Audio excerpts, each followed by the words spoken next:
وہ بڑبڑاتی ہوئی تیز سپیڈ میں چل رہی تھی، آتے جاتے ہیلو ہائی کرتے لوگوں کا بھی جواب نہیں دے رہی تھی۔ اس کے شانوں تک آتے بال آج نیم کرلی سے تھے، سفید چھوٹے پھولوں والا پلازو، گھٹنوں سے کافی اونچا چٹلہ دار فراک اور اس پر ویسٹرن طرز کا لانگ کرنچی کوٹ اور کراس کرتے بیگ۔ وہ اسی کراس بیگ کو مضبوطی سے تھامے چل رہی تھی جب پیچھے سے اس کا نام کی پکار ہونے لگی، اور وہ نہیں رکی کیونکہ اسے رکنا ہی نہیں تھا۔ الاف بات سنو۔ ایبک دوڑتا ہوا اس کے پاس آ رہا تھا۔ کئی گردنیں تھیں جو اس گمسم مجسمے کو آج بولتا ہوا دیکھ رہی تھیں۔ گمسم مجسمہ؟ سب اسے یہی کہا کرتے تھے۔ ادا کے علاوہ وہ کسی اور سے بات نہیں کرتا تھا، اس بابت اس کا نام یہ پڑ گیا تھا۔ الاف، رکو تو، واللہ کتنا تیز چلتی ہو تم، وہ اس کے سامنے آ کر ہلکے پھولے سانس سے کہہ رہا تھا۔ اس کی بھوری آنکھوں میں مدھم سی لو جلتی تھی اور نوڈلز ہیئر ہمیشہ کی طرح بکھرے بکھرے سے تھے۔ میں کب سے تمہیں آوازیں دے رہا ہوں، اتنا آکورڈ لگ رہا تھا، وہ مسکراتا ہوا کہہ رہا تھا، اور آس پاس سے بہت سے طلبہ گزر کر جا رہے تھے۔ وہ پتلی سی پرپل رنگ کی بٹنوں والی شرٹ اور اس پر ڈارک براؤن لیدر کی جیکٹ زیب تن کیے ہوئے تھا۔ اس کی جینز کا رنگ بھی جیکٹ کی طرح ہی تھا، البتہ ہاں، جوتے وہی تھے جو ہمیشہ اس کے پاؤں میں ہوا کرتے تھے، چاکلیٹ براؤن، تھوڑے سے گھسے ہوئے مگر اچھے تھے۔ تو تمہیں کس نے کہا تھا مجھے پکارو؟ مت پکارتے، آکورڈ بھی نہ لگتا۔ اس کی آواز، اس کی ٹون، چہرے پر پھیلی خفگی، ایبک کے لبوں سے مسکراہٹ کوسے قزح کی طرح غائب ہوئی۔ ایسی بات نہیں ہے، وہ اچانک سے تم کیفیٹیریا سے چلی گئی تو میں تمہارے پیچھے چلا آیا، نہیں آنا چاہیے تھا؟ الاف کے ہاتھ کوٹ کی جیبوں میں تھے، اس کے دائیں بائیں اور پیچھے بہت سے طلبہ گزر رہے تھے۔ سر پر آسمان نیلا تھا اور اس پر دھوپ چمک رہی تھی، اسی وجہ سے وہ آج بڑے بڑے گرے بلاکس والی زمین خشک تھی، ورنہ تو بارش اور نمی کی وجہ سے وہ گیلی ہی رہتی تھی۔ تمہیں نہیں آنا چاہیے تھا، نفی میں سر ہلا کر وہ کہہ کر مڑ گئی تھی، مگر اسے وہیں جامد چھوڑ گئی۔ سر کو جھکائے وہ پرسوچ نگاہوں سے زمین کو دیکھ رہا تھا، پھر کچھ دیر بعد اس نے جھکا سر اٹھایا تھا، گردن کو اس طرف گھمایا جہاں الاف مڑی تھی۔ وہ اسے نظر بھی آ گئی، دور جمع میں وہ کسی سے کھڑی باتیں کر رہی تھی۔ ایبک نے قدموں کو موڑ دیا۔ اس نے ٹھیک کہا تھا، اسے اس کے پیچھے نہیں جانا چاہیے تھا، یہ وہ راہیں نہیں ہیں جن پر وہ چل سکتا ہے، بالکل بھی نہیں۔ کیا ہوا میرے بھائی کو؟ ادا جانے کہاں سے بوتل میں موجود کسی جن کی طرح نازل ہوئی، اس کی کوہنی کو دونوں ہاتھوں سے تھامے وہ چلتے ہوئے دریافت کر رہی تھی۔ الاف کا شکریہ ادا کرنے گیا تھا، غلط کیا، مجھے سمجھ جانا چاہیے تھا کہ اس نے بات دانستہ درمیان میں چھوڑ دی۔ راہم اور اپنے بیچ ہوئی تمام بات اس نے ایبک کو بتا دی تھی، اور یہ بھی کہ اپارٹمنٹ کی ڈبل ایک ساتھ بھرنی تھی جو کہ وہ ان پیسوں سے بھر چکی ہے۔ ایبک کو راہم کے پیسے نہ لینا برا لگا تھا، اس نے سوچ لیا تھا کہ اگلی بار جب وہ آئے گا تو وہ خود اسے لوٹا دے گا۔ کیا ہوا ہے؟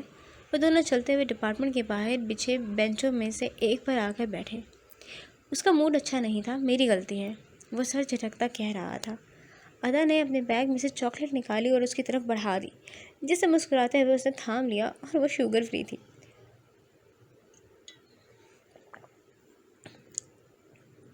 ایبک اس کا ریپر اتار کر کھانا شروع کر چکا تھا۔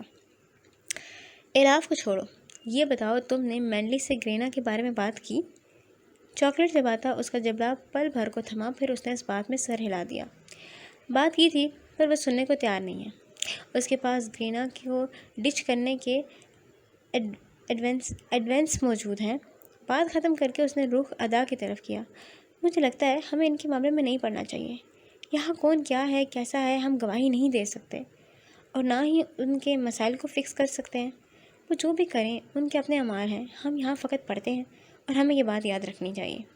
وہ اس کے سمجھانے پر اس بات میں سر ہلا رہی تھی، پھر یکدم کچھ یاد آ جانے پر مسکرائی اور آنکھیں سکیڑ کر بولی، یاد تو رکھنا ہے، بلکہ مجھ سے زیادہ تمہیں یاد رکھنا ہے۔ سنا ہے زالے تمہیں پرپوز کرنے والی ہے؟ ایبک کا چہرہ پل بھر میں لال ٹماٹر ہوا۔ کیا فضول سی بات کہی ہے، وہ کڑوا سا منہ بناتے ہوئے کہہ رہا تھا۔ ادا کھسک کر تھوڑی اور قریب آئی اور شرارتی لہجہ اختیار کر کے بولی، اگر اس نے ایسا کیا تو تم کیا کرو گے؟ دیکھو، مجھے سچ سننا ہے، ہاں؟ وہ اس کے انداز پر سٹ پٹا گیا۔ بہت افسوس کی بات ہے، کب جھوٹ بولتا ہوں میں تم سے، ہر بات تو بتاتا ہوں، یہاں تک کہ وہ بھی جو نہیں بتانے کی ہوتی۔ جان بوجھ کر شاکی انداز اپنایا۔ ہاں تو پھر بتاؤ نا، کہو نا کیا جواب دو گے اسے؟ ویسے میری طرف سے اوکے ہے، اچھی لڑکی ہے۔ اس کو تو مانو فرق ہی نہیں پڑ رہا تھا۔ ایبک نے اس کا ہاتھ کونی سے جھٹکا اور پورا اس کی طرف مڑا اور مڑ کر بولا، سیریسلی ادا، یہ تم کہہ رہی ہو؟ اسے یقین کرنا دشوار ہوا۔ ہم یہاں پڑھ رہے ہیں، اسکول میں ہیں، اس کے بعد یونیورسٹی جانا ہے، اچھی جاب کرنی ہے، اپنا بزنس شروع کرنا ہے، ماما کا علاج کروانا ہے اور ڈھیر سارا پیسہ کمانا ہے تاکہ ایک بے فکر زندگی آرام سے جی سکیں۔ یہی ہے نا ہم دونوں کا پلان؟ وہ اس سے دریافت کر رہا تھا جس کا منہ لٹک چکا تھا۔ اور جہاں تک مجھے یاد ہے اس پلان میں کہیں بھی کوئی بھی ہم دونوں کے علاوہ شامل نہیں ہے۔ اگر کوئی وقت سے پہلے ہوا بھی تو وہ تمہاری زندگی میں ہوگا اور حلال طریقے سے ہوگا۔ بس چپ، اب فضول سی بات کوئی نہیں سنوں گا میں۔ مجھے ایسے راستے پر نہیں چلنا جو بھٹکا دے مجھے۔ ہاتھ میں کافی ٹرے پکڑے زالے جو ان دونوں کے پیچھے ہی کھڑی تھی نم آنکھوں سے بھاپ اڑاتی کافی کو تکنے لگی۔ اس کا چھوٹا سا دل ٹوٹ گیا تھا۔ ٹھیک ہے، ہمارے پلان میں کوئی بھی نہیں ہے، لیکن سالے کی گنجائش۔ اچھا گھور کیوں رہے ہو؟ نہیں چھیڑ رہی، یہ ٹاپک حد ہو گئی ہے۔ وہ منہ پھیر کر بیٹھ گئی تھی اور زالے وہاں سے مڑ گئی۔ کافی اس نے گروپ کی لڑکیوں کو تھما دی اور دور بیٹھے ان دونوں بہن بھائیوں کو دیکھنے لگی۔ بہت برے ہو تم ایبک، وہ اسے دیکھ کر دل میں سوچ رہی تھی، جبکہ ایبک کی خاموش نگاہیں لاشعوری طور پر اس پری پیکر کی متلاشی تھیں جو اسے جھڑک کر خود غائب ہو گئی تھی۔ وہ پری پیکر آپس میں مٹ بھیڑ کرتے اس گروپ کے پاس کھڑی تھی جو باتوں کے بعد اب ہاتھا پائی پر اتر آئے تھے۔ دونوں ہی تگڑی پارٹیز تھی، دونوں ہی ایک دوسرے کو بری طرح مارنے میں مگن تھے۔ یہ لڑائی بڑھتے بڑھتے پورے اسکول میں پھیل چکی تھی۔ بوتلیں ٹوٹ رہی تھیں، چیزیں اٹھا کر ماری جا رہی تھیں، فائلز کھل گئی تھیں، پولیس آ گئی تھی اور آنسو شل کھول دی گئی تھی۔ الاف وہاں سے بھاگتی ہوئی انیشا کو کال ملا رہی تھی۔ وہ اسی بینچ کے پیچھے آ کر چھپی تھی جس پر کچھ دیر قبل ایبک اور ادا بیٹھے تھے۔ جو ہی لڑائی کی بات دونوں نے سنی، ایبک ادا کو اپنی اوٹ میں کیے وہاں سے لے گیا تھا۔ ایسا کرتے ہوئے ایک دو بوتلیں اس کی کمر پر بھی لگی تھیں، مگر اس نے ادا پر ایک آنچ نہیں آنے دی۔ اسے اپنے سامنے کیے اپنی جیکٹ میں چھپائے جھکتے ہوئے وہاں سے وہ لے گیا تھا۔ فون اٹھاؤ انیشا، فون اٹھاؤ۔ الاف نے گھبراتے ہوئے معاملے کی سنگینی کو نوٹ کیا اور کان پھاڑ دینے والی آوازوں کو اگنور کرتے ہوئے مسلسل انیشا کو فون ملانے لگی۔ چوتھی بار جب اس نے کال ملائی تو اٹھا لی گئی۔ ہیلو انیشا، کہاں ہو تم؟ آنسو گیس کی وجہ سے اس کی آنکھیں سوجنا شروع ہو چکی تھیں۔ پولیس کے سائرن اور لاؤڈ سپیکر کی آوازیں بتا رہی تھیں کہ ابھی سچویشن انڈر کنٹرول نہیں ہوئی۔ سمر کے ساتھ باہر جا رہی ہوں، تم کہاں ہو؟ ٹھیک ہو؟ الاف کی آنکھوں کے سامنے گیٹ تھا۔ اس گیٹ کے آس پاس کبھی کوئی بوتل آ کر ٹوٹ کر گر رہی تھی تو کبھی کوئی شیل۔ اسٹوڈنٹس پتہ نہیں کہاں سے باہر جا رہے تھے مگر جا رہے تھے، تبھی ان کی تعداد کم لگ رہی تھی۔ تم سکون ہو کر جاؤ، میں ٹھیک ہوں، بلکہ آ رہی ہوں باہر۔ نہیں کوئی پریشانی نہیں ہے، سمر کو کہو پریشان نہ ہو۔ ہاں ٹھیک ہے، باہر ملتے ہیں۔ فون کو بند کر کے اس نے کوٹ کے اندرونی جیب میں ڈالا۔ وہ جس بینچ کے پیچھے چھپی تھی اس کے بالکل سامنے دو لڑکیاں اور بھی چھپی تھیں۔ الاف نے اونچی آواز سے انہیں پکارا، ہے ہمیں باہر نکلنے کی کوشش کرنی چاہیے۔ لڑکیوں نے اسے بینچ کی جالی میں سے دیکھا اور پھر شیشوں سے بھرے گیٹ کو جہاں وقتاً فوقتاً بوتلیں آ کر گر رہی تھیں، مگر کس طرح کسی بوتل کا شکار نہیں بھی ہوئے تو گیٹ پر موجود شیشے ہمارے بوٹ پھاڑ دیں گے۔ الاف نے پولیس اور اسٹوڈنٹس پر ایک نگاہ ڈالی، پھر اس نے پیچھے مڑ کر وہاں دیکھا جہاں سیڑھیاں تھیں جو پیچھے کی دیوار کے پاس سے گزرتی تھیں۔ اگر وہ اس سیڑھیوں پر سے دیوار پر چڑھ جائے تو یقیناً بیک گیٹ کی طرف اتر سکتی ہے۔ ہم یہ راستہ استعمال کر سکتے ہیں۔ تم پاگل ہو؟ اسی راستے سے تو دفاع کے لیے بوتلیں اڑ کر آ رہی ہیں، اگر کچھ لگ گیا تو؟ الاف نے ان دونوں کو کچا چبا جانے والے انداز میں گھورا اور کھڑی ہو گئی۔ بھاڑ میں جاؤ، پھنسی رہو یہیں پر۔ وہ یہ کہتی اٹھ کر بھاگی تھی۔ لوہے کی خمدار سیڑھیوں پر ہاتھ رکھ کر وہ اوپر چڑھ رہی تھی۔ چڑھتے چڑھتے وہ ایک جگہ پر آ کر رکی، وہاں جہاں سیڑھیاں دیوار سے ٹچ ہو رہی تھیں۔ وہ دونوں لڑکیاں اسے سیڑھیوں سے دیوار کی طرف منتقل ہوتا ہوا دیکھ رہی تھیں۔ وہ اس دیوار پر چڑھی جو کہ خاصی اونچی تھی۔ اف، اللہ اکبر، یقیناً اللہ سے بڑا کوئی نہیں ہے، یا اللہ میری مدد فرما۔ اس کا دل بر رفتار سے دھڑک رہا تھا۔ جانتی تھی کہ اگر چھلانگ لگائے گی تو چوٹ متوقع ہے، لیکن ہاتھ دھر کر بیٹھنے سے یہ کافی بہتر ہے۔ یوں اسے ملال تو نہیں ہوگا کہ اس نے کوشش نہیں کی تھی۔ وہ مردوں کے سہارے چلنے والی لڑکی نہیں تھی۔ اس وجہ سے اس نے سمر کو آنے سے روک دیا تھا، لیکن اس دیوار پر چڑھتے ہوئے اسے شدت سے اپنے بھائی کی یاد آ رہی تھی۔ یاد آئی، ساتھ ہی فون بھی آ گیا۔ ہیلو الاف، کہاں ہو تم؟ میں بس انیشا کو باہر تک چھوڑنے ہی والا ہوں، تم جہاں بھی ہو میرا انتظار کرو۔ یقین کرو اگر تمہیں ہلکی سی بھی چوٹ لگ گئی تو کبھی معاف نہیں کروں گا میں خود کو۔ جب لڑائی شروع ہوئی تھی تو یہ الاف ہی تھی جس نے سمر کو انیشا کے پاس جانے کو کہا تھا۔ وہ جانتی تھی کہ انیشا چھوٹے دل کی ہے، ضرور ہاتھ پاؤں پھلا بیٹھے گی، لیکن سمر اسے تنہا چھوڑنے پر قائل نہیں تھا۔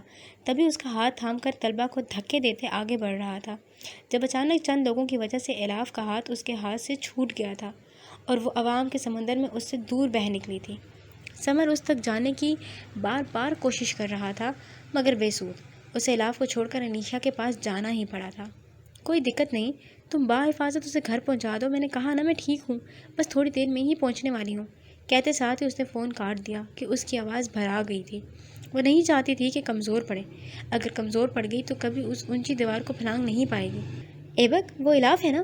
ٹیکسی میں بیٹھنے سے قبل ادا نے اس کی توجہ دوسری جانب مبذول کرائی تھی۔ حالات کی نزاکت کی وجہ سے اس نے ٹیکسی کروائی تھی کہ ایسے وقت میں یہاں ٹیکسیوں کی لائن لگ جاتی تھی جو طلبہ کو آدھے رینٹ پر ان کے مقام تک پہنچاتی تھی۔ ادا کے متوجہ کروانے پر ایبک پورا مورا کیمپس کی وہ دیوار جس پر سے سیڑھیاں دوسری منزل تک جاتی تھیں باہر سے بھی نظر آتی تھی کیونکہ وہ بہت اونچی تھی۔ الاف کا وہاں ہونا بتا رہا تھا کہ وہ کیا کرنے والی ہے۔ تم جاؤ، میں اسے لے کر آتا ہوں۔ مگر تم کیا کرو گے؟ جاؤ ادا، میں آتا ہوں۔ وہ اس کی سخت ہدایت پر ٹیکسی میں بیٹھ گئی۔ ایبک نے اس راستے کا رخ کیا جہاں سے وہ ادا کو لے کر آیا تھا۔ بچتے بچاتے وہ الاف کے پاس بالآخر پہنچ ہی گیا۔ گھٹنوں پر ہاتھ رکھ کر سانس بحال کرتے ہوئے اس نے نظر اٹھائی اور دھک سے رہ گیا، وہاں الاف نہیں تھی۔ اس نے بے چین نگاہوں کو چاروں اور گھمایا، وہ کہیں بھی نہیں تھی۔ کہاں جا سکتی ہے بھلا؟ مجھے ڈھونڈ رہے ہو؟ اپنے بے حد نزدیک سے آتی آواز پر وہ اچھلا تھا، چہرے پر گرد، کوٹ کا کونا پھٹا ہوا اور آنکھوں میں نمی۔ کیسے نیچے آئی تم؟ میں نے دیکھا تھا، اوپر تھی۔ چوٹ تو نہیں لگی تمہیں؟ ٹھیک ہو تم؟ بے حد پریشانی سے استفسار کرتے ہوئے وہ نظروں سے اسے ٹٹول رہا تھا۔ الاف کا یکدم دل بھر گیا۔ کیوں؟ یہ تو وہ خود بھی نہیں جانتی تھی۔ نہیں، میں ٹھیک ہوں، اس پائپ سے نیچے آئی ہوں۔ اس نے دیوار کے ساتھ نیچے آتے پائپ کی جانب اشارہ کیا۔ بھوری آنکھوں میں اس کے لیے پریشانی تھی، بھوری چمکتی بے ریاسی آنکھیں۔ شکر خدا کا، مجھے لگا تم نے چھلانگ لگا دی۔ آؤ وہاں سے چلتے ہیں، وہ راستہ کچھ محفوظ ہے، میرے آگے آؤ، میں تمہیں پروٹیکٹ کرتا ہوا چلوں گا۔ کوئی اور وقت ہوتا تو وہ اسے کہتی کہ اسے کسی کی بھی پروٹیکشن کی ضرورت نہیں، مگر کوئی اور وقت ہوتا تب نا۔ ابھی تو وہ وقت تھا جس میں الاف کا دل جھک گیا تھا، سرنڈر کر چکا تھا۔ اچانک سے خود ہی بے وجہ وہ سر ہلاتی اس کے سامنے آئی۔ ایبک نے اپنی جیکٹ اتار کر سر سے اونچی کر کے اس پہ پھیلائی۔ وہ سائے میں دیکھ سکتی تھی کہ اس کے سر کو جیکٹ سے محفوظ کیا گیا ہے، دو ہاتھوں نے اسے اپنی اوٹ میں کیا ہوا تھا۔ سائے نے قدم بڑھائے اور ان کے ساتھ ساتھ چلنے لگا۔ سنبھل کر، ایک سائڈ سے کچھ پتھر اڑ کر آئے تھے جنہیں ایبک نے اسے اور خود کو جھکا کر ڈاج کر لیا تھا۔ وہ دونوں اس طرح بچتے بچاتے باہر آتے آتے ہی ایبک نے اس کے سر پر سے جیکٹ کو ہٹا دیا تھا، مانو شیلڈ ہٹ گئی ہو۔ وہ ٹیکسی کروا رہا تھا، اس میں اسے بٹھا رہا تھا۔ گھر پہنچ کر مجھے کال لازمی کرنا، اور بہتر رہے گا اگر تم ایک بار ڈاکٹر کو چیک اپ کروا لو۔ اچھا سنو، بات کرتے کرتے وہ پل بھر کو تھما، ٹیکسی کی اوپن ڈور کو پکڑے مڑ کر اسے دیکھتی الاف نے اس کے یوں چپ ہو جانے پر بوجھل ہو کر پوچھا، چلو کچھ نہیں، تم جاؤ، ہم بعد میں بات کر لیں گے۔ وہ جانے لگا تھا جب الاف کے لفظوں نے اسے درمیان میں روک دیا۔ کہہ دو۔ ایبک نے سر اٹھایا، اس کے پیچھے اندر سے ابھی بھی شور و غل کی آوازیں آ رہی تھیں۔ میں سن رہی ہوں، اپنا خیال رکھنا۔ اس کا دل ایک بار پھر بھرا تھا، آنکھوں میں نمی ایک بار پھر اوت کر آئی تھی۔ وہ ایبک کے لیے کیا احساسات رکھنے لگی ہے یہ شاید اسے سمجھ آ گیا تھا۔ بیک ویو مرر سے اسے وہیں ایستادہ دیکھ کر الاف کی آنکھوں سے آنسوؤں کا قطرہ ٹوٹ کر گرا۔ چھوٹی سی عمر کے بڑے روگ، بے ریاض سا جذبہ، انمول سی چاہ، کیا وہ جو محسوس کر رہی تھی وہ سب بھی محسوس کر رہا تھا جس کے لیے اس کی فیلنگز بدل چکی تھیں؟ کیا اسے احساس ہو گیا تھا؟ پتہ نہیں، لیکن جو بھی تھا شاید اچھا نہیں ہوا تھا کہ ہر کہانی کی شروعات پریوں جیسی نہیں ہوتی، ہر کہانی کا انجام بھی پریوں کی کہانی جیسا نہیں ہوتا، کیونکہ کچھ کا بھیانک ہوتا ہے، بہت زیادہ ہی بھیانک۔ تم نے مجھے ڈرا دیا تھا، جانتی بھی ہو سانس حلق میں اٹک گیا تھا میرا۔ اسے ایک دو خروچ آئی تھی جس پر اب معمولی سی بینڈیج کی ہوئی تھی۔ ایبا کو اس نے منع کر دیا تھا، مگر سمر کو کیسے کرتی؟ وہ اسے زبردستی ڈاکٹر پر لے گیا تھا۔ بعد از اسے گھر آرام کرنے کے لیے چھوڑ گیا تھا۔ وہاں انیشا تھی، روئی سی، گھبرائی سی، سہمی ہوئی۔ اس کی چھوٹی انگلی پر کٹ لگا تھا جس کی وجہ سے اس نے پوری انگلی کو ہی پٹیوں میں جکڑوا لیا تھا کہ درد اس سے بہرحال پھر بھی برداشت نہیں ہوتا تھا۔ مجھے تو یقین نہیں آ رہا یہ سب ہمارے اسکول میں ہوا ہے۔ انتظامیہ کس طرح کا ایکشن لے گی بھلا؟ انیشا گھبرائی سی وہاں ٹہل رہی تھی۔ کھڑکی سے کھلا آسمان واضح نظر آ رہا تھا۔ وہ راکنگ چیئر بیٹھی آنکھوں کے سامنے کتاب کھولے ہوئے تھی۔ یقین کیوں نہیں آ رہا؟ پچھلے سال بھی تو ایسا ہوا تھا۔ یہ ہسپانوی اسی طرح کتے بلیوں کی طرح لڑتے ہیں اور پھر اپنا سال ضائع کروا لیتے ہیں۔ سب کے سب ڈسمس ہوں گے ایک سال کے لیے، دیکھنا تم۔ انیشا کا کوئی 7واں چکر تھا جس پر وہ تھمی تھی، پھر بیڈ کی پائنتی پر ٹک کر بولی، میں تو یہاں کبھی بھی نہیں رہنا چاہتی، مجھے تو اپنے ملک میں جانا ہے، وہاں کم از کم عورتوں کا تو احترام ہوتا ہے۔ الاف نے کتاب پر سے نگاہ ہٹا کر اسے دیکھا۔ وہ بک لائی۔ کیا نہیں ہوتا؟ یعنی تھوڑی بہت تو عزت ہوتی ہے نا؟ آنکھیں گھما کر، کندھے اچکا کر وہ پیور فرنگی لہجے میں بول رہی تھی، دیکھو میرا منہ نہیں کھلواؤ تم، سر میں درد ہو رہی ہے، ایک کپ چائے بنا دو، پکا کل میں تمہیں بریک فاسٹ بنا کے دوں گی، پکا۔ اور انیشا ناشتے کی لالچ میں کچن کی طرف بڑھ گئی تھی۔ اس کی چھوٹی انگلی میں درد تھا لیکن اتنا بھی نہیں تھا کہ وہ چائے نہ بنا سکے، اس لیے بنا ہیلو ہجت ہی وہ کچن میں چلی گئی تھی۔ اسے گئے ابھی 2 سیکنڈ ہی گزرے ہوں گے کہ الاف کے فون کی بیل بج اٹھی۔ کتاب رکھی، تھوڑا آگے کو ہو کر جھکی، نمبر دیکھا اور پھر طویل سانس بھر کر فون اٹھا لیا۔ کیسی ہو تم؟ انیشا؟ تم اور انیشا؟ تم نے مجھے ڈرا دیا، جانتی ہو سانس حلق میں اٹک گیا تھا میرا۔ کون ہو سکتا تھا؟ بھلا ان کا پیارا بھائی راہم، جس کی آواز میں اندیشوں اور ڈر کی لہریں ٹھاٹھے مار رہی تھیں۔ الاف کا دل ایک بار پھر سے بھر آیا۔ انسان اپنے آپ کو بہت قیمتی محسوس کرتا ہے جب پاس چاہنے والے، جانثار کرنے والے رشتے موجود ہوں، بھائی جیسا صاحبان موجود ہو، وہ ہستی جو باپ کے بعد سب سے زیادہ آپ کو چاہتا ہے، آپ کی پرواہ کرتا ہے، آپ کی تکلیف اور پر بالکل ویسے ہی تڑپتا ہے جیسے آپ کو پیدا کرنے والا تڑپتا ہے۔ بھائی اس درخت کی طرح ہے جو اپنا پھل قربان کر کے پھر بھی خوش رہتا ہے۔ کیوں؟ کیونکہ وہ جانتا ہے اللہ اس کے بدلے اسے اور نوازے گا، اور وہ نوازتا بھی ہے، خوش قسمتی سے، عزت سے، ایمان کی دولت سے۔ وہ بھائی جو بہنوں کے چہروں پر مسکراہٹ کا ضامن بنتے ہیں، بہت ہی خوش بخت رہتے ہیں۔ میں ٹھیک ہوں، خوشی سے مغلوب چہرے میں اس نے مدھم آواز کے ساتھ کہا تھا، لیکن دوسری طرف سے تشفی نہیں ہوئی تھی۔ اگر ایسا ہے تو اللہ کا لاکھ شکر ہے ایسا ہے، ورنہ تم جانتی ہو نا تم دونوں میں میری جان ہے۔ میں نے جب سے نیوز دیکھی ہے چین نہیں آ رہا، بس ٹوکنا مت مجھے، میں شام کو آ رہا ہوں۔ وہ فیصلہ سنا گیا تھا اور سنا کر الاف کو پریشان کر گیا۔ لیکن بھائی آپ کی کلاسز ہیں، حرج ہوگا۔ اس کی اگلی بات نے الاف کو لاجواب کر دیا تھا۔ 100 سجدے بھی کرتی تو کم تھا۔ حرج کی کوئی اوقات نہیں ہے تم لوگوں کے آگے، ملتے ہیں شام کو۔ وہ فون بند کر گیا تھا۔ الاف نے خود کو پھر سے راکنگ چیئر پر گرایا اور سر کو اس کی سیٹ پر ڈال کر نگاہیں سیلنگ پر مرکوز کر لیں۔ 2 گھنٹے ہونے کو ہیں اس واقعے کو، اور تم ڈاکٹر کو چیک اپ کروانے کے بعد پلٹ کر نہیں آئے۔ افسردہ آنکھوں میں سمر کا چہرہ تھا جو ایک تنگ سی گلی میں لانگ کوٹ پہنے سگریٹ کے گہرے کش بھر رہا تھا۔ ہوا سرد تھی، جسم کو ٹھرراتی ہوئی۔ جس تیزی سے تم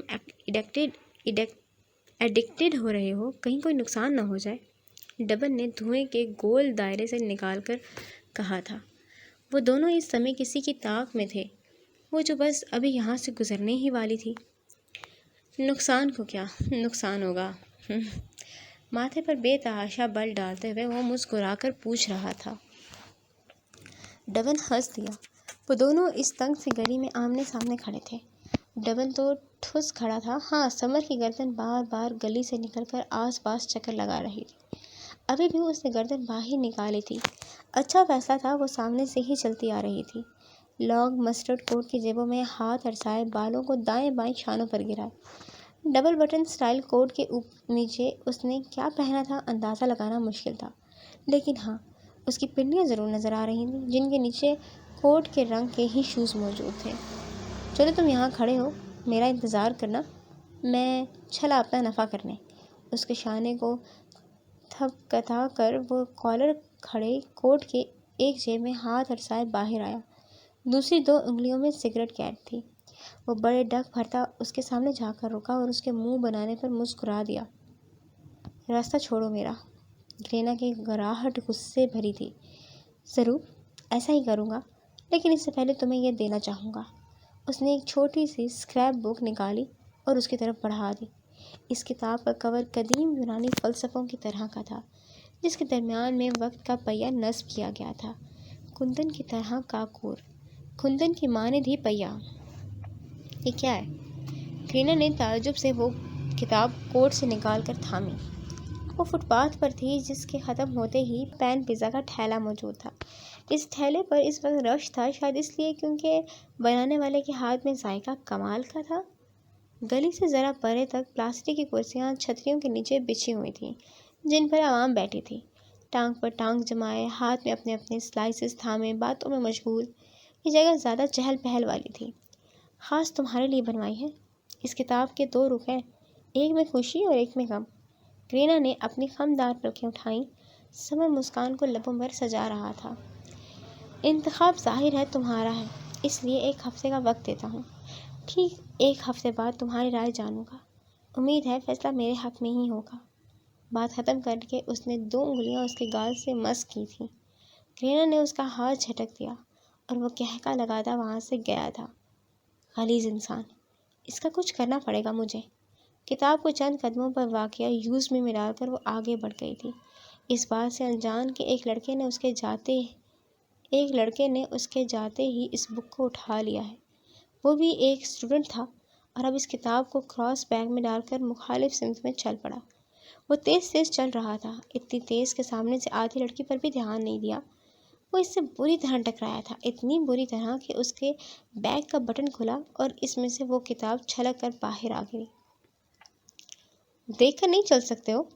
ادا نے اپنے بازو کو سہلایا تھا، جس میں اس حد تک ٹیس اٹھ رہی تھی کہ مانو ہڈی ٹوٹ گئی ہو۔ سوری لڑکی، کہو تو کلینک لے چلوں؟ وہ اس کے آنسو چھلکانے پر سرپٹا گیا تھا۔ اطراف میں نگاہ دوڑائی، خاصا کمرشل ایریا تھا۔ یہ اگر وہ شور مچا دے تو اس کی شامت آ جانی ہے، اس لیے وہ یکدم کھڑا ہوا۔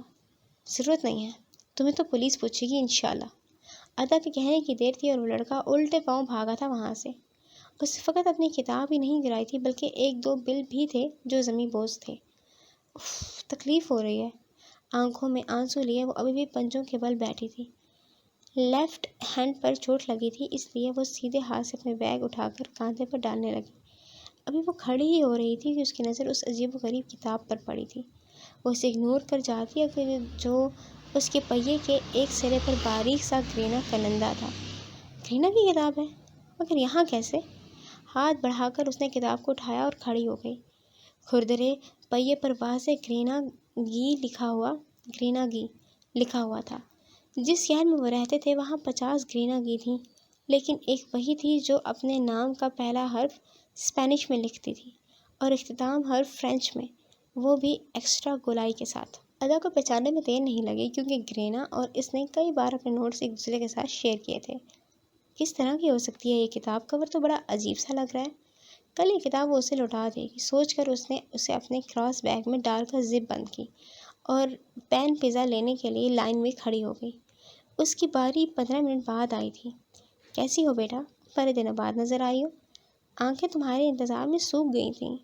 فرہبی مائل وجود کا حامل وہ چینی آدمی اپنے باریک لبوں کے اوپر موجود پنسل مونچھوں کے ساتھ مسکراتے ہوئے کہہ رہا تھا۔ مسکرانے کی سبب اس کی آنکھیں مزید چھوٹی ہو گئی تھیں۔ ایگزامس ہیں نا انکل، اس لیے نہیں آ سکی۔ شکریہ یاد کرنے کے لیے۔ وہ آدمی سر کو خم دے کر مسکرایا اور پھر توقف کے بعد بولا، ایبک کیسا ہے؟ اسے بھی کہو چکر لگا جائے۔ اس کے پزے کے اوپر چیز کی کوٹنگ کی جا رہی تھی۔ وہ اسے دیکھ کر ہی بولی، آپ کا پیغام پہنچا دوں گی میں۔ اس کا پزا اب بڑے سارے توے پر منتقل ہو رہا تھا۔ باکس بھی کھول دیا گیا تھا۔ اس کی سائڈ پر مختلف ہربس کی ڈپس اور سلائسز رکھی جانے لگیں۔ میں کب سے تمہیں دیکھ رہا تھا، ایک بات پریشان کر گئی مجھے۔ وہ ان کی ہچکچاہٹ پر چونکی۔ پزے کے اوپر بڑا سارا شیشے کا اونچا ڈھکن رکھا گیا تھا، جس میں آہستہ آہستہ اسٹیم اکٹھی ہونے لگی۔ کس طرح کی پریشانی؟ اسٹیم زیادہ بڑھی تو دھوئیں کا راز دور چل پڑا۔ جو بھی تم نے کتاب اٹھائی ہے وہ ایک لڑکی کو کسی لڑکے نے دی تھی۔ ان دونوں کے درمیان شاید جھگڑا چل رہا تھا، تبھی وہ لڑکی اس کتاب کو یوز می میں ڈال گئی۔ کیا تم اس لڑکی کو جانتی ہو؟ ادا لہجے بھر کو بلینک سی ہوئی تھی، پھر اس بات میں سر ہلاتے ہوئے بولی، جی میں اسے جانتی ہوں۔ کھلے اونچے ڈھکن کو پزے پر سے ہٹا دیا گیا تھا۔ بے تحاشا دھواں فضا کی نظر ہوا تھا۔ اشتہار انگیز خوشبو چار سو پھیل کر لوگوں کو یہاں تک کھینچ کر لانے کا کام کرنے لگی۔ یہ تو اچھا ہو گیا۔ وہ لڑکا ٹھیک نہیں لگ رہا تھا مجھے، اونچے گھر کا مگر بگڑا ہوا تھا۔ بیٹی تم ایسے لوگوں سے نہ دور رہنا۔ اس بات میں سر ہلا کر وہ پیسے دے کر پزے کو تھامے عجیب سے قدموں سے مڑ گئی۔ یقیناً سمر ہوگا، اس کے دل سے آواز آئی تھی۔ کتنا تضاد ہے نا دونوں بھائیوں میں، ایک نیک دل نیک فطرت اور دوسرا برا لفظ۔ وہ سوچتے سوچتے رکی تھی۔ کرنا نے یہ کتاب لے کر پھینک دی۔ ایسا کیا ہے اس کتاب میں؟ گھر آ کر اس نے بیگ دروازے کے ساتھ بنی چھوٹی سی شیلف پر رکھا، کوٹ اتار کر کی پر لٹکایا اور ایک طائرانہ نگاہ گھر پر ڈالی جو اچھا خاصا چمک رہا تھا۔ شکر ہے بیٹی تم آ گئی، میں کب سے تمہاری منتظر تھی۔ تم ٹھیک تو ہو نا؟ اور ایبک کہاں ہے؟ یقین مانو نیوز والے دل دہلا دیتے ہیں۔ گھر کی صفائی کے پیچھے ان کا ہاتھ تھا۔ وہ مشغول نگاہوں سے جونا کو دیکھنے لگیں۔ وہ کئی سالوں سے ان کا بہت خیال رکھ رہی تھیں۔ میں ٹھیک ہوں، مگر آپ نے زحمت کیوں کی؟ اچھا نہیں لگتا؟ تکلف کو چھوڑو، یہ بتاؤ اس کارٹن میں کیا ہے؟ ایبک کے کمرے میں ملا مجھے۔ ادا نے گردن کو ہلکا سا خم دے کر ایبک کے کمرے کے بیچوں بیچ رکھے اس کارٹن پر نظر دوڑائی اور پھر واپس ان کی جانب دیکھنے لگی۔ معلوم نہیں، ہو سکتا ہے اسی کوئی چیزیں ہوں۔ دل میں تجسس تھا مگر ان کے سامنے عیاں نہیں کیا۔ گہری شام اتر آئی تھی۔ لوگوں کے گھروں میں کھانے کی خوشبوئیں پھیل چکی تھیں۔ ہاں یہی ہو سکتا ہے، اور کیا بھلا۔ اچھا اب مجھے اجازت دو، آج تمہارے انکل کے کچھ مہمان آ رہے ہیں، ان کے لیے ڈنر بھی تیار کرنا ہے۔ تم رات کا کھانا مت بنانا، میں دے جاؤں گی، خیال رکھنا اپنا۔ وہ اس کا گال تھپ تھپاتی وہاں سے چلی گئیں۔ ان کے جاتے ہی ادا نے سر پر سے اسکارف کو اتارا۔ کیپ ابھی بھی موجود تھی۔ اس نے کیپ کو بھی اتار کر ہاتھ میں پکڑا اور چھوٹے قدم اٹھاتی ایبک کے کمرے کی طرف بڑھنے لگی۔ اس کے بعد صبح سے قید ہونے کی وجہ سے چپکے ہو گئے تھے، لیکن جو انہیں الگ ہوا لگ رہی تھی تو ان کی لٹیں کھل کر اس کے چہرے پر آ گری تھیں۔ کیا ہو سکتا ہے بھلا؟ وہ کارٹن کے قریب آ کر اس کی ٹیپ پر انگلی پھیرنے لگی، پھر ایبک کے سائڈ ٹیبل پر رکھی فروٹ پلیٹ میں موجود نائف تھی اور واپس کارٹن کی طرف مڑ گئی۔ دیکھیں تو ذرا کیا ہے اس میں۔ اس نے ڈکٹ ٹیپ کو سیدھ میں چاک کیا۔ دو پٹ کھلے، اندر فوم موجود تھا۔ اس نے اسے ہٹایا اور ہٹا کر جو ہی نگاہ واپس کارٹن کے اندر ڈالی، ایسے کھڑی ہوئی جیسے بچھو نے ٹنگ مار دیا ہو۔ ببل شاپر میں ریپ لیپ ٹاپ اور آئی فون 14 اس کارٹن میں کیوں تھا؟ بلکہ وہ ایبک کے کمرے میں کیوں اور کیسے تھا؟ ایبک؟ اس نے لب ہلائے تھے۔ باہر شیلف پر رکھے بیگ میں موجود کتاب اس کی منتظر تھی اور اندر وہ حیرت کا مجسمہ بنی ان دونوں مہنگی چیزوں کو دیکھ رہی تھی۔ وہی رات تھی جو قطرہ قطرہ بھیگ رہی تھی۔ اس رات کی تاریکی میں کام میں مشغول ایبک بے ہنگم سوچوں سے گھبرایا ہوا تھا۔ بار بار الاف کا سراپا اس کے دماغ میں آ کر اسے ڈسٹرب کر رہا تھا۔ جب سے اس کے کلاس فیلوز نے اس کی ویٹرنگ پر انسلٹ کی تھی، تب سے وہ ڈش واشر بن گیا تھا۔ پلاسٹک کے گلوز ہاتھوں پر چڑھا کر وہ مینیجر کی پھٹکاروں کو سنتے ہوئے برتنوں کو چمکا رہا تھا۔ مینیجر کی پھٹکار اس کے لیے نہیں، ویٹرز کے لیے تھی، کیونکہ وہ آرڈر ٹیکنگ اور سرونگ میں دیر کر رہے تھے۔ ایبک پر تو وہ آتے جاتے ایک اچھی نگاہ ڈال رہا تھا۔ ہاں کبھی کبھی اس کے دھوئے ہوئے برتن میں سے ایک اٹھا کر اونچا کرتا، آنکھوں کے سامنے لاتا اور پھر ستائشی انداز میں سر کو اس بات میں ہلا کر چلا جاتا۔ بس یہی اس کا کام تھا، فقط یہی۔ بہت ڈیڈیکیٹڈ ہو تم۔ اس کے شانے کو تھپک کر اس بار اس نے لبوں کو بھی زحمت دی۔ ایبک نے مسکرانے پر ہی اکتفا کیا۔ اس کا دماغ آج کل کام نہیں کر رہا تھا، کیونکہ وہ گھاس چرنے جو نکل گیا تھا۔ اف ایبک، اف، حد ہے تمہاری۔ بس اتنا ہلکا کریکٹر ہے کہ منٹوں میں پگھل گئی۔ اس کے لیے کمال۔ وہ خود کو سرزنش کر رہا تھا، جھڑک رہا تھا، اپنے پلانز باور کروا رہا تھا، مگر اس کا باغی دل اس کا باقی دل مجبور ہوا جا رہا تھا، جو بہت ہی فلرٹی ثابت ہوا تھا۔ اس سے خود پر اور اپنے دل پر تاؤ آیا، بہت زیادہ تاؤ۔ ادا کو تو بڑے بڑے لیکچر دے رہے تھے، اگر وہ جان گئی سب تو کیسی درگت بنے گی تمہاری، ترس کھاؤ خود پر۔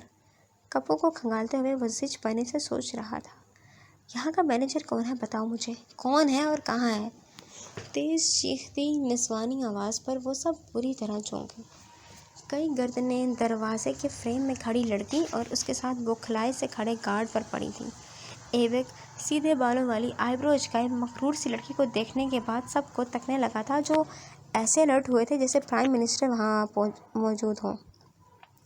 پرائم منسٹر تو نہیں تھا، ہاں معلوم ہوتا تھا اس کی دور پرے کے رشتہ دار ضرور تھے۔ کیا ہوا میڈم، آپ تحمل سے کام لیں، ہم سننے کے لیے تیار ہیں۔ نکسک پہ سی تیار وہ لڑکی جسے ایوک نے دیکھتے ہی خائف پنے سے نظروں کو جھکا لیا تھا، درشتی سے مینیجر کی اس کی بات کاٹ گئی۔ سننے کے لیے مسٹر، لڑکی نے مینیجر کے سینے پر انگلی بجائی۔ بھگتنے کے لیے بھی تیار رہیں، یہ ریسٹورنٹ اب بند ہو کر رہے گا۔ ان ہائیجینک چیزیں کھلاتے ہو تم، لوگوں کو شرم نہیں آتی؟ میری مسٹرڈ ساس میں سے بال نکلا ہے، مڑا ہوا بال۔ وہ چیخ رہی تھی اور مڑے ہوئے بال پر سب کی نظریں سر جھکائے ایوک کی طرف گھومی کہ فقط ایک وہی تھا جس کے بال مڑے ہوئے تھے۔ ہم معذرت خواہ ہیں، پلیز آپ ٹھنڈی ہو جائیں۔ کون بناتا ہے یہ ساس؟ اسے قطعی فرق نہیں پڑا تھا، چیختے ہوئے پوچھا۔ ایوک نے نچلے لب کو دانتوں میں جکڑ لیا، اس کا دل دھک دھک کرنے لگا تھا، اتنی زور سے کہ اپنی شرٹ بھی ہلتی ہوئی محسوس ہوئی۔ میڈم، میں نے کہا کون؟ وہ لڑکی ہاتھ کھڑا کر کے دھاڑی تھی۔ سب کو سانپ سونگھ گیا۔ ایوک ان کے ہوٹل کا سب سے اچھا، اوبیڈینٹ، محنتی، ایماندار اور سب سے چھوٹا امپلائی تھا۔ وہ لڑکی ضرور اسے جاب سے نکلوا دے گی، اور وہ سب جانتے تھے۔ میں ہوں وہ۔ فرلانگ بھر کے فاصلے پر کھڑے لڑکے نے جھکی نظروں سے اعتراف کیا تھا۔ اس لڑکی نے سینے پر بازو باندھے اور تحکم بھرے لہجے میں کہا، چلو میرے ساتھ۔ بڑے بڑے اسٹیل کے اسٹور اور ریکس کے سامنے کھڑے، سر پر سیاہ جالی کی کیپ اور سفید ایپرن پہنے ورکر اس آرڈر پر ملتجی نگاہوں سے اس لڑکی کو دیکھنے لگا۔